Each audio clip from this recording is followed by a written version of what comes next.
what we've been working on is I think really unique in the industry, and their approach has been to really focus on specific outcomes that they want for their end user customer, their tenants, and really focus on making sure that you're taking those first steps to get something done. So I read an interesting article just the other day that there's been a lot of opportunity for landlords and other industries, including the travel industry, to really improve during this time, like to, take the kick that COVID's given you and try and turn it into an opportunity. And I think the transformation of multi-tenant real estate in lots of asset classes is going to require a lot of change, but change requires starting somewhere. And I think LNG have been pretty amazing in going, like, let's just get this done. And what we're going to walk through is, and it's really the starting point of engagement between LNG and the tenant admins, or the people who are actually running the locations that they're occupying.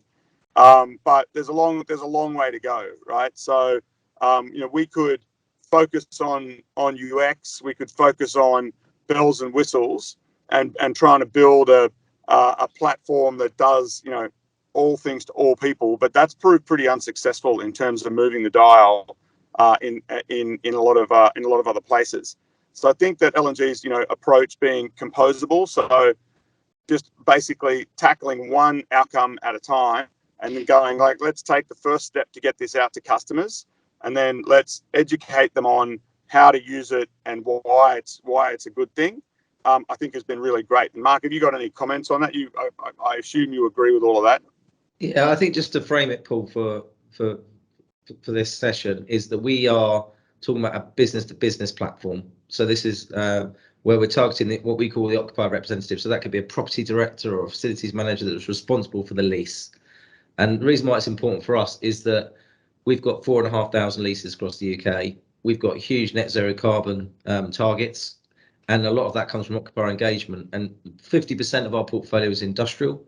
And as you'll see as we go through the conversation, typically quite sleepy, non-engaged tenants, because they take the keys, they do their manufacturing, they do whatever they're going to do in their unit.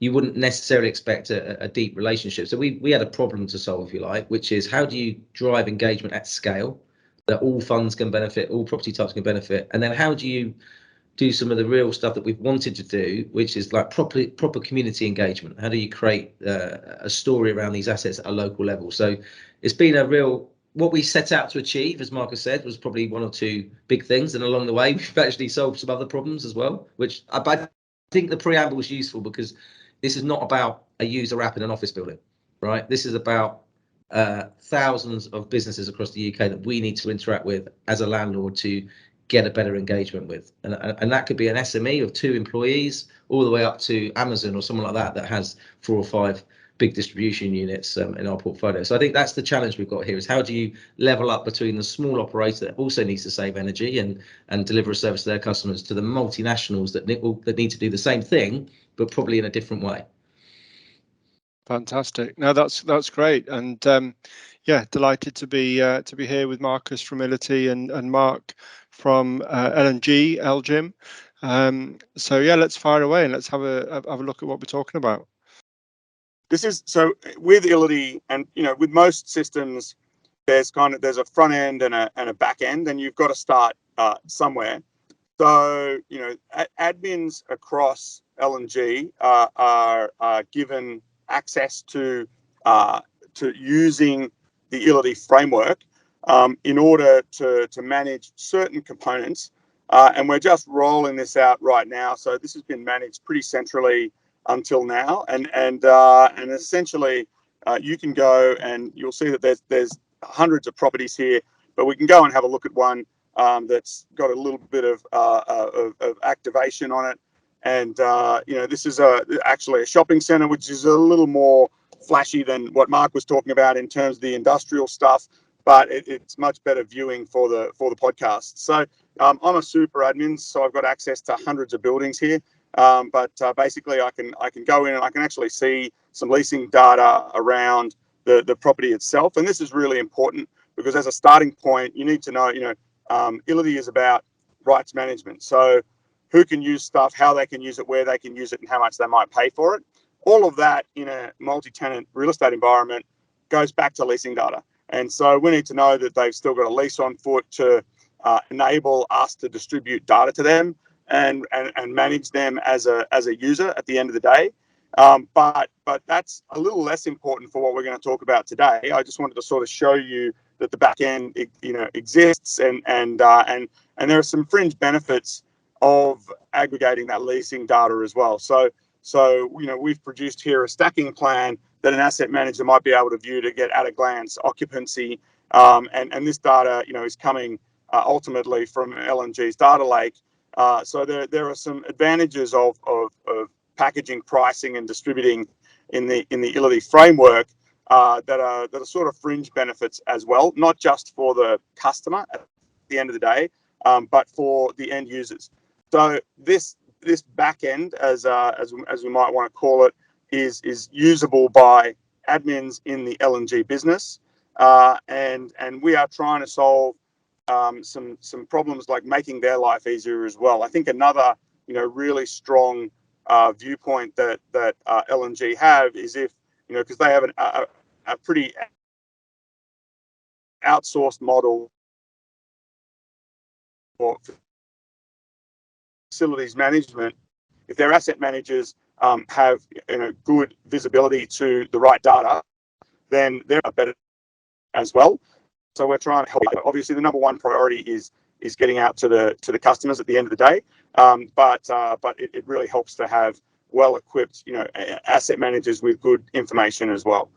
So we're starting to onboard those in the LNG business at the moment as well. Now, all of this back end is rights managed. And so that means that depending on who you are, what you manage, what you do, it varies on what you can see. So if you don't need to get notified or see work orders, the work order item on the left-hand side will just disappear from your menu. We have other instances, that have a lot more options on the left-hand side, depending on what you want to do. But actually, it just really depends on what sort of user you are. And in fact, there are more options in the LNG features. And I'll show you the neighborhood wall from the tenant side. There's also an asset manager view of that. I'm not an asset manager, so I don't get to see the neighborhood wall information here at the back end. But if I was, I'd get to see it. We don't need to duplicate it because it's exactly the same product at the front end and the back end. So you've got the ability here as well to have some control over what products are distributed to the end users at the end of the day. And so we can go and have a look and see if we can find the neighborhood wall. So the neighborhood wall is a product that is like a community product that's active in the Dolphin Shopping Centre. We'll go and have a look at that in a second. But you can distribute this across multiple buildings, across multiple locations. You can invite specific customers to it. You've got a lot of control over the individual products and the experience that you want your end user customers to have. And so very often, and particularly in a retail context, but also in a multi-tenant office context, people are like, well, we love that feature, but we know that some of our bigger customers don't necessarily want to have that feature. And so Marcus, I think it might be easier may not want to participate. Marcus, might be easier to see the neighborhood wall from the other side. Why don't you jump into Dolphin on the other side? Because I think it would be easier for people to understand. Yeah, I'll jump into it on the other side. So when you distribute these products, you distribute them out to a front end, and it's this is a simple front end because we want to, as Mark said, really clearly communicate directly to the asset managers in the business. The tenant administrators in the business, or the tenant reps, and there are really specific products that we want to get to them at the end of the day. So you can see here, you open up with the community wall, and we're in the Dolphin Shopping Centre right now. And you can see here that there's messages going out from the tenant admins. There's a little bit of engagement from their customers. This is only recently launched, so we're just getting it out there. There's some messages actually from legal in general, as well as the asset managers and the people who are actually running the facility. And there's comments and things, which is a pretty standard community feed. that you might find in tenant engagement. Interestingly, this is very specifically for the asset managers of the location to talk to the tenant administrator or the tenant rep, and Mark, you might want to talk a little bit about sort of what we're aiming for with the neighbourhood wall and sort of some of the communication goals we're going for. Yeah, so I think the way to think about Vista for us is a cross between online banking and LinkedIn. So I think it's crazy that as a tenant, whatever level that might be, like as I said, my own company or a corporate, you can't see your financial balance, you can't see your documents related to your property unless you email a managing agent. So Vista's vision, if you like, was to say, right, yes, we want to make those things available, but we also want to do it in a way that we're adding value to that organisation. So the neighbourhood wall is the glue, if you like, to say you are tenants or occupiers in an industrial estate or a shopping centre or an office building. This is a safe space where we can talk as landlord to our occupiers and share ideas, give information, and make it much more interactive. So that's where the LinkedIn thing comes from in my mind. And I think what was interesting to me, Paul, when we walked around, I didn't fully expect that to be the request I got when we talked to industrial occupiers, but there is a real want to create a community around some of these industrial estates. There's a lot of SMEs, lots of organisations that want to share ideas like, what's a good local cleaning company? How do I get my gutters cleaned? How do we save energy? What's going on with the local road planning? Like things like we probably, as asset managers, don't think about are actually really important to our tenants. So if we're trying to create some trust and loyalty, we have to be a bit of a communication network. So the neighbourhood wall was born of those conversations. As Marcus says, we've been rolling it out, and it's early days, but I just think that we have to be more open. We, as landlords, we have to provide a forum which is safe for our occupiers to ask questions, to work with each other. Otherwise, as I say, things like net zero carbon and other things in terms of social justice and social value in terms of getting small businesses to start off the back of our properties, they won't happen. We need to provide that glue that sticks everyone together.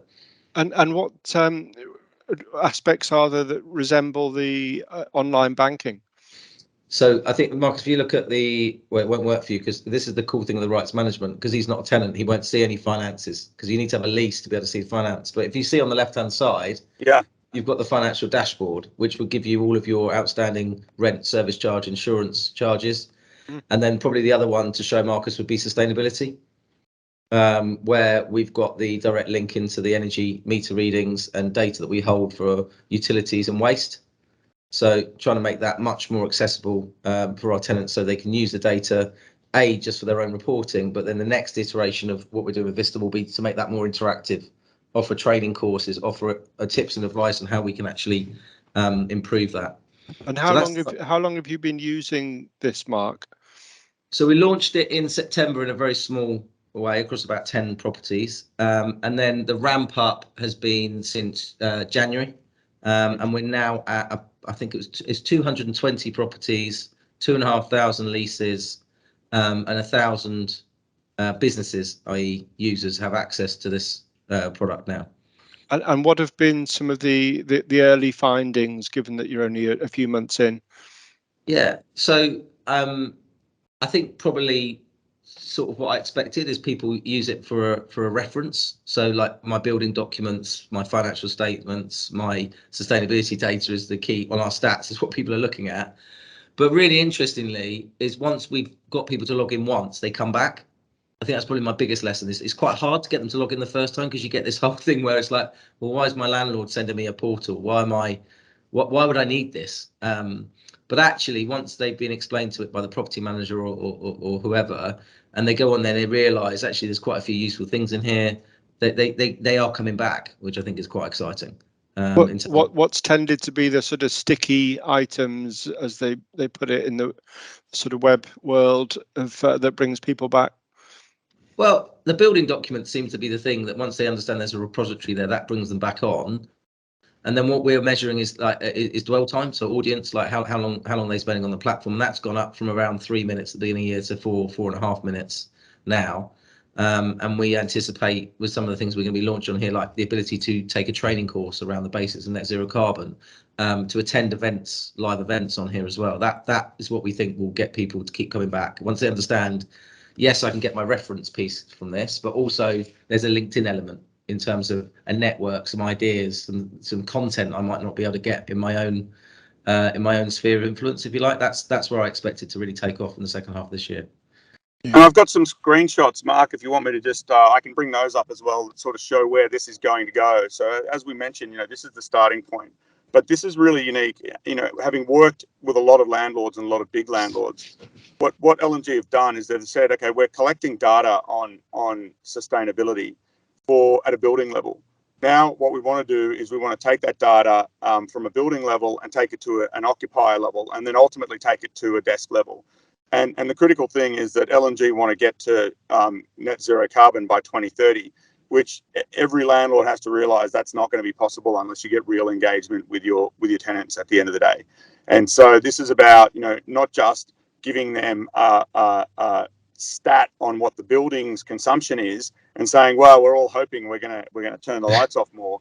This is about giving real actionable data that is consumable right down to a desk occupier level, and then giving them a way to find a way to improve their sustainability, which every organization wants and every investor wants for every enterprise that they're investing in.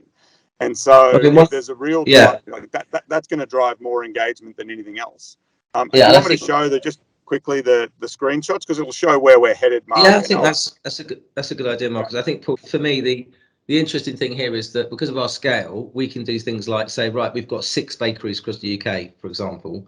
How are they all comparing against each other, and how can they help each other? What's the technology they're doing, or the situation? So you can create little communities within communities. It doesn't just have to be where they are. You can also then drop in technical expertise, either paid for by the fund, because there's a I don't know, lease event or something that helps in terms of keeping those guys on the park, or by giving them access. So we have this marketplace feature where people can get access to local technical experts or local energy experts to really, as Marcus says, work out how you're actually going to make this happen. So yeah, lots of sort of network effect, Paul, I think is what we're looking for here. There's actually a marketplace where both L&G can give tools to the tenants that are actually going to help them with their sustainability, but also with other things as well. We're logged in currently to the marketplace for the Dolphin Shopping Centre, and I'll show you a little bit about that you can offer very different services to your customers. And I went and essentially, we're not just a lot of marketplaces fail. A lot of marketplaces don't work. One of the reasons for that is just having a marketplace that's link outs isn't actually that engaging. It's not that effective. People will go to a marketplace because they want to consume something. So we're taking care of all of the e-commerce in the back end of all of these offerings as we build this out.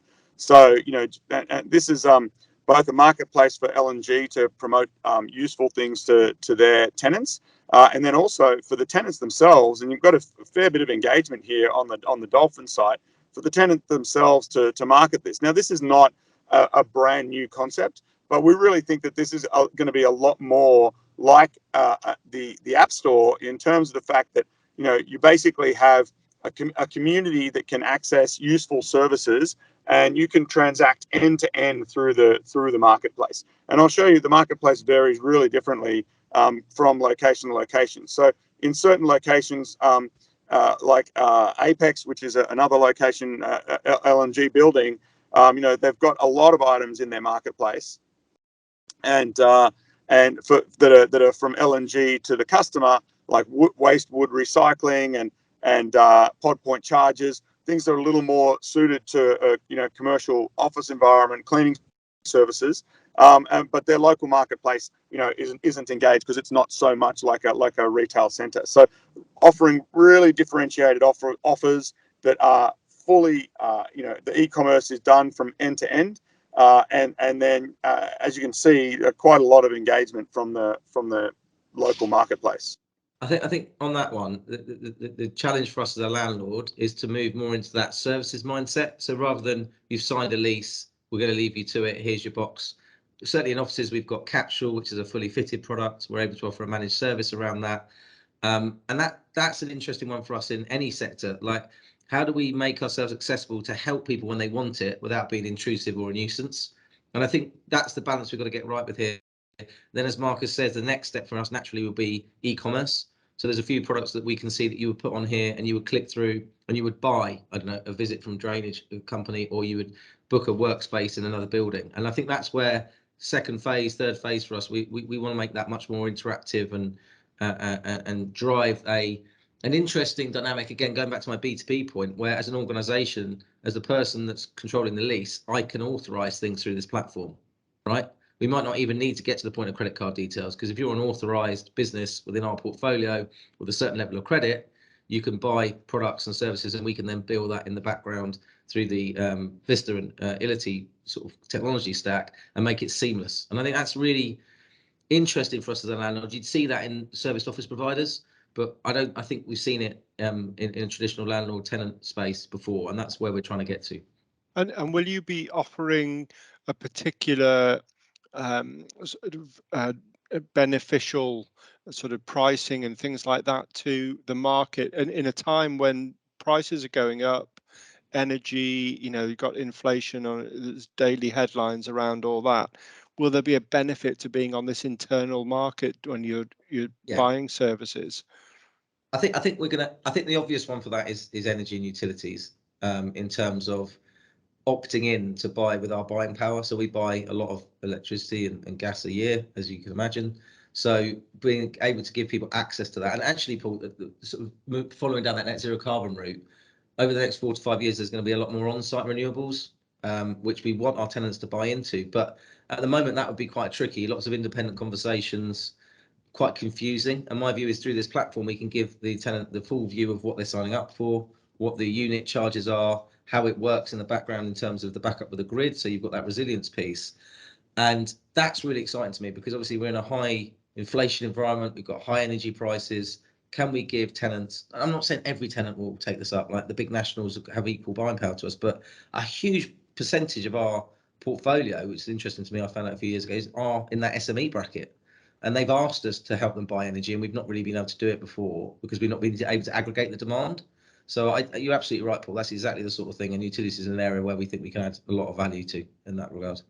Yeah, and then it becomes like a sort of intranet for tenants as well. Exactly. Because what would be the benefit if they can just go on the open market and buy these things and go on the website? So there has to be something you can't get outside of that Vista platform. You're absolutely right. Yeah, and I had a few slides up there just sort of showing where the marketplace is headed. The ability to put it on account, which means you may get if you're a tenant, you get your discount. If you're not a tenant, then you might have to pay some more. But what I might say is that Mark and his team again have been really progressive in, I deal with a lot of landlords, and they're kind of like, how do we NOI? I just want to increase my net operating income, right? Like that's it. Working with Mark, the usefulness of the products that are getting distributed are more important than, and I think that'll ultimately lead to, probably will lead to NOI. That's not to say that e-commerce has been set aside, but it's to say, look, let's make it work, let's make it useful, let's get engagement, and then let's work out how and if there's an opportunity to monetize it. And I personally think that's a really, really great approach. But particularly around usefulness and engagement. Yeah, Mark, would you respond to that? Yeah, I mean, I think when you do things like this, the automatic question, I guess, if I was telling it was, well, what's in it for us? So commercialization around, as Marcus says, some of the products on there, that isn't the benefit case for us. Our benefit case is, how do you communicate in a similar way with thousands of occupiers to move towards either two things for me. One is loyalty. So the commercial side for us is that if you are getting a great experience or having a great benefit from being an LNG property and you want to grow, why wouldn't you choose another LNG property? So that for me is very simple, number one. And then number two is, it's a risk mitigation. We have got a very hard road ahead of us on net zero carbon anyway, but if we haven't got direct route and trust, most importantly, how are we going to achieve that quite ambitious target? So the business case for us is engagement. It truly is, but obviously with one eye on renewals and people building a loyalty to LNG as a brand. The individual transactions are not of interest to us. Like we're facilitating a transaction.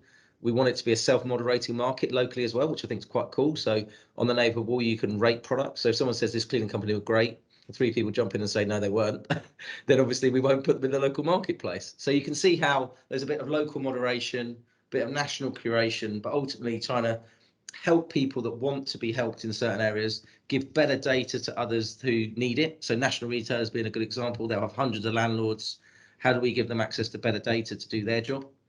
But yeah, we've not got caught up in what's our cut on a transaction. That's not the business case on this one. And what from your colleagues' point of view, just taking a step away from the tenants for a moment, what's been the feedback from asset managers, building managers? Yeah, I mean, I don't know if you remember when you first got LinkedIn, I didn't know what to do with it. And I think that's what we're going through a little bit at the moment with the property managers and the asset managers. The concept is great. Like, it's really easy to sit here and explain why it would be good. But actually getting property managers and asset managers to send messages on the neighbourhood wall, to think about how they drive some services and processes through that portal, if you like, is challenging. I'm not going to sit here and say that it's not, but I think they've been massively encouraged that we've now got over 200 businesses using it regularly. So that gives you that confidence that people want what's up there. And then as a business, we need to keep investing behind it. But yeah, the initial signs from property managers are, this is a great benefit for me. If I've got 42 tenants on an industrial estate, or I've got a very a good example, we haven't touched on it, but like long income, they have like long FRI leases, and normally it's low touch. This allows you to be high touch, right? You might only have one conversation a year. This allows you to have more conversations when the tenant actually wants to have them. So the asset managers fully on board, property managers just getting their head around it now in terms of how they communicate. But yeah, no, everybody sees why it would be beneficial, but I think until we get those real conversations started around the local assets, and we get those first few case studies around a business that started from the genesis of a couple of tenants saying, oh, we'd like to use a local social enterprise, for example. Once we get a few of those, I think it will just be like dominoes across the UK in terms of our property management teams. Yeah, and is there a sort of compound effect that when you get to a certain scale that you think actually that saving or the extra communications, whatever the benefit is, that's really going to start to ramp up, and a lot of time, or the cost savings that you'll see over a year, 2 years, 3 years? Yeah, I don't know. It's difficult. I mean, I was having this conversation with my finance director the other day. It's almost like risk mitigation. Logic says if you want more engagement, put more people in. And I think what Vista's allowing us to do is to say, right, well, this will help us target the engagement, the people that are interested, the people that are taking training courses around net zero carbon, the people that are engaging through the marketplace will learn. Like any other industry, but would have, like, let's take Tesco's Club Card on Nectar. They know what people are interested in. They can target offers and things like that. So we need to treat our portfolio as an opportunity to do more, and to identify where there are opportunities and where we need to invest, where we need to do more to help occupiers. Hiding behind managing agents doesn't achieve that goal. So actually the business case here is genuinely about, let's understand more about our customers, let's design more of our products and services to help that need, and then we think it's probably risk mitigation in terms of additional costs we'd have to put into the business to service that engagement need, and then B, hopefully driving loyalty, which increases the amount of space people want to buy through the legal and general funds. So it's as simple as that. And have you tried to do this before, and how did you come to work with ility? Well, that's an interesting question. So Marcus would tell you that he was been trying for longer than he was very patient with me. Let's put it that way, because I knew that the timing had to be right for this. I didn't want to do, and we do have occupier apps in buildings. So what's really interesting is we in Apex that we talked about there, we have an occupier app branded as Apex. It has a couple of hundred users, but they're not the decision makers. They're not the people that have to operate that space. They are, I want to get a coffee, I want to get through the door, I want to book a meeting room, which is great. Right, so that was one part of our strategy, and Marcus, when our first conversation was trying to do that across a number of offices. What I like about ility is when they pitched to me rights management, i.e. this person needs to be able to do that on that day and this person needs to be able to talk to that person. Immediately I looked at our portfolio, I was like, our portfolio is just a whole load of dots we need to join together. So the ility technology, in terms of bringing that together internally across funds, across properties, across occupiers, was massively valuable. But then Marcus had to be patient for me to find the right window of opportunity to get it through into the business. And then since we did a pilot in one building, we got the sign off for the rollout, and as I say, it's just going bigger and bigger every month. So there was the attraction for me, Paul, was that ility was a framework, if you like, of rights management and how we display that and work together across lots of different. Because and Marcus didn't say earlier on, we've obviously got users within JLL, Savills and Workman and Bellrock who are our main partners. So we've got 120 people using this every day to try and drive content and put documents on and stuff like that. So we had to find a scalable solution. Yeah, it wasn't about a building, it was always about a portfolio for us, and that's where the ility sit really nicely. Yeah, fascinating. And I think that internal sale that in the sort of property technology sort of cycle at the moment is fascinating as well. That how do you get board level approval? How do you get overcoming the blockers that maybe don't want to try new things without dishing the dirt too much on your teammates? How easy is that process in an institutional fund? That's a really good question. So I think, I mean, I've been doing prop tech type stuff for many years. I think getting a pilot, especially if the business will give it to you for nearly free, is not that difficult. And Marcus had to work with us on that on a bit of a risk basis on the first one.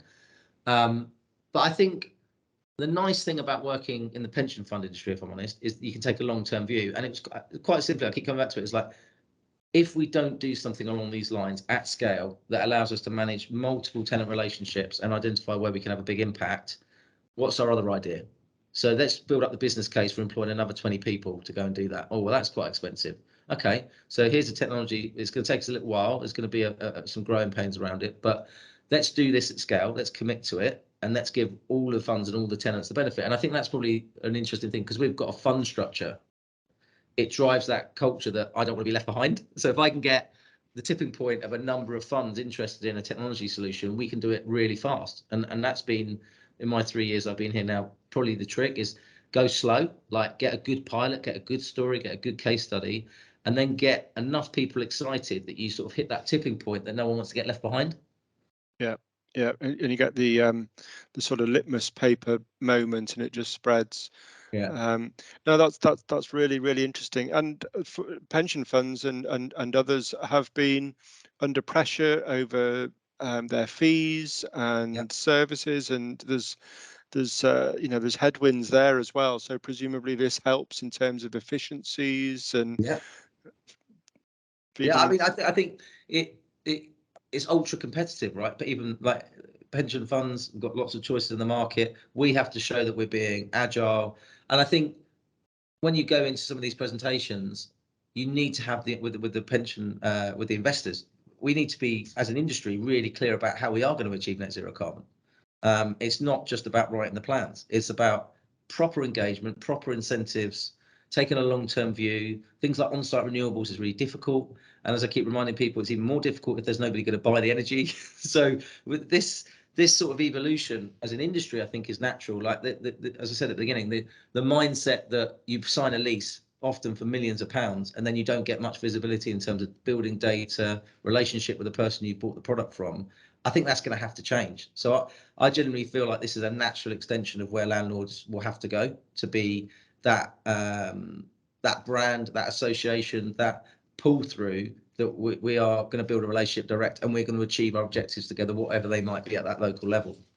Brilliant. And Marcus, give us the sort of big picture vision of where this is all heading in the next 5-10 years.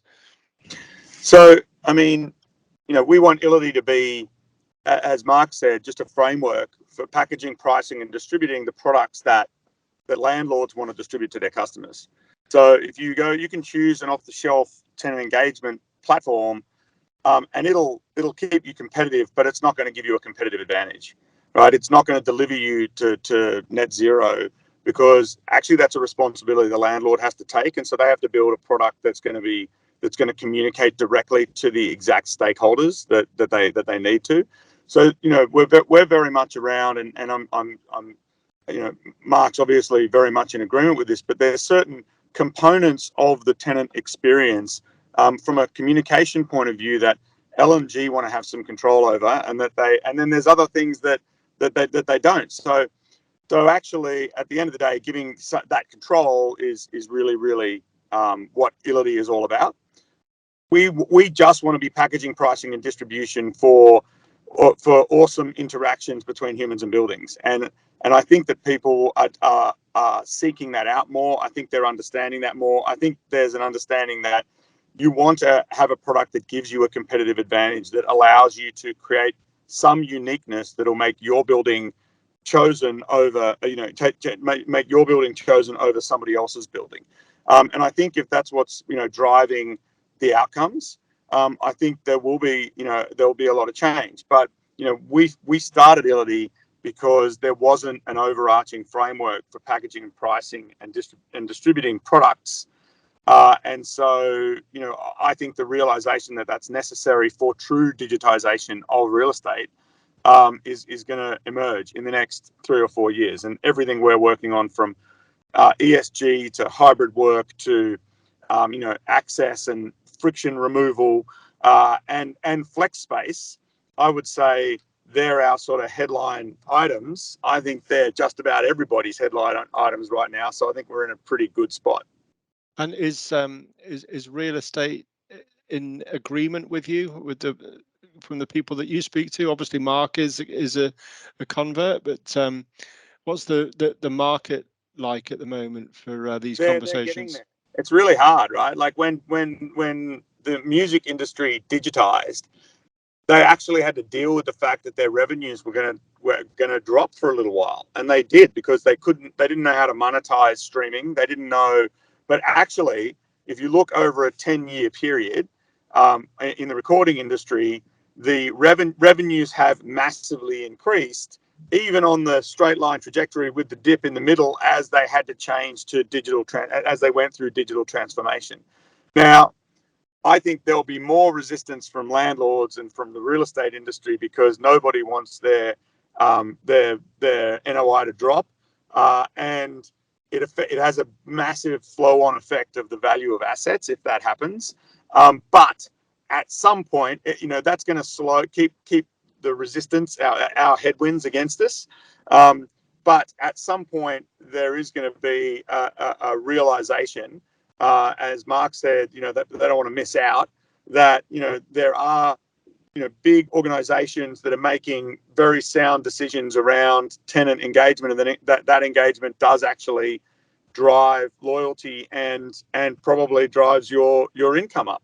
And you can't buy that in an app. That this is a long-term decision that you've got to make to produce great outcomes for your tenants. And if you produce great outcomes for your tenants, you'd be really amazed at how your bottom line improves. And that's just that message. I just got to hammer that message home again and again and again and again. And it's happening. It's slowly happening. Yeah. And I guess the whole sort of experience and property as a service, and not just being dry assets that are held and you just look at the income coming in, but really providing the best service that you can for the people that occupy the space. I think that's right, Paul. I think that for me, just to touch on what I agree with everything Mark said, the biggest thing we've done is actually probably the cultural change internally, to move from being a passive asset manager to be an active asset manager, and then making our supply chain feel engaged. So we did this huge project around, what do our managing agents do? We introduced an FM integrator alongside that to give ourselves much more operational control. And as a result of becoming active, you can do things like Vista, because I think that you do get a response from us. It's really important. You can't put something in like this and then it goes to an asset manager and they don't know what to do with it. There has to be a whole ecosystem of people around that know what their job is, when they need to do stuff. And they also need to understand why it's important. I think the why was probably the hard. That's why it took so long to take it to the board, is that I needed a really clear why.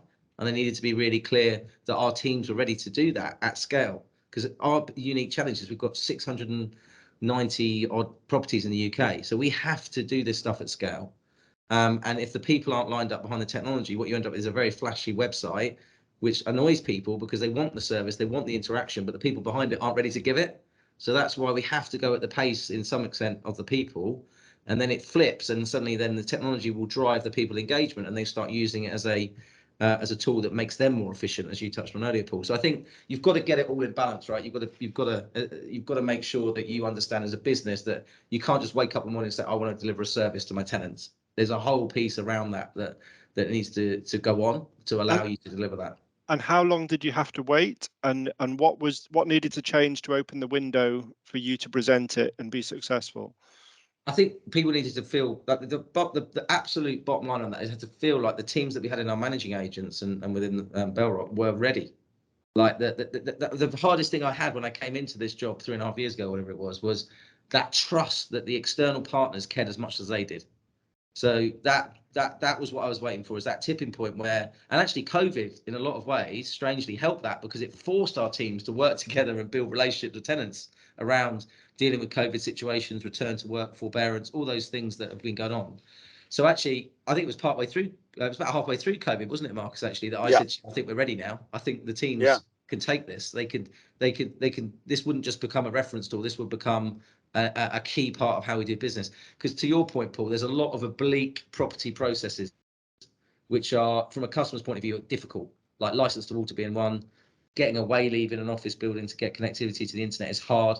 So trying to use a platform like this to say, no, we want to streamline, we want to digitize, had to have the people lined up culturally ready to do the other side of the fence. And I think that we got to that about halfway through COVID, and that's why I said to Marcus, let's go for it. Yeah, superb. That's been really, really interesting. Thank you very much, Marcus at ility and Mark at LNG. Yeah, wonderful stuff. Thank you. Thanks, Paul.